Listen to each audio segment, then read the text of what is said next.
ঘটনাস্থল ঢাকা বিশ্ববিদ্যালয়ের টিএসসি এলাকা। সিসিটিভির ক্যামেরায় পরিষ্কার দেখা যাচ্ছে অপরাধী চক্রের তৎপরতা। এই চক্রটি পহেলা বৈশাখের বিকেল থেকে সন্ধ্যা পর্যন্ত প্রায় ১.৫ ঘন্টা নানা কায়দায় চালায় নারীদের উপর যৌন নির্যাতন।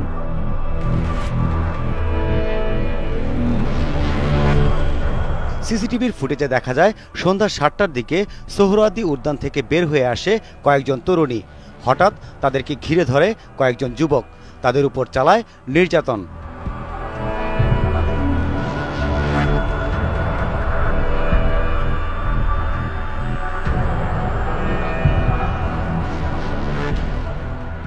সাড়ে ৬টার সময়ের ফুটেজে দেখা যায় চক্রটি প্রথমে আলাদা আলাদাভাবে নারীদের ঘিরে ধরে, এরপর পরিকল্পনা মতো একজন পেছন থেকে ধাক্কা দেয়।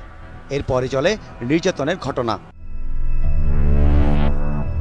আরেকটি ছবিতে দেখা যায় স্বজনদের সামনে রিকশা থেকে নামিয়ে নির্যাতন চালানো হচ্ছে। পাশে থাকা পুরুষটি নিরুপায়, নির্বিকার। আশেপাশের অনেককেই তখন দেখা যায় দর্শকের ভূমিকায়। দু একবার লাঠিপেটা করলেও জোরালো ভূমিকায় ছিল না পুলিশের। নিজে একেবারে একজনকে ধরে এখানে এসে দিয়ে যায় একজনকে, আর একজনকে হচ্ছে এখানে ধরার পর হচ্ছে পুলিশ এসে আমার থেকে নিয়ে যায়।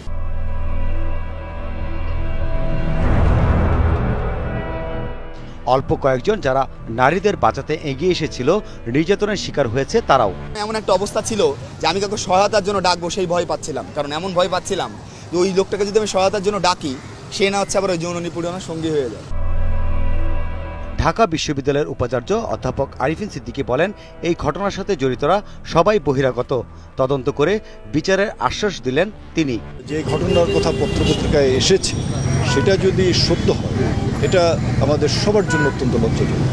তো সেই কারণে আমরা এটা সুষ্ঠু তদন্ত করে আমাদের যে বক্তব্য সেটা আমরা উপস্থাপন করব। বৈশাখে টিএসসিতে ছিল নিরাপত্তার বলয়। সিসিটিভির ছবিতে যৌন নির্যাতনের ছবি ধরা পড়লেও এখন পর্যন্ত কাউকে আটক করতে পারেনি পুলিশ।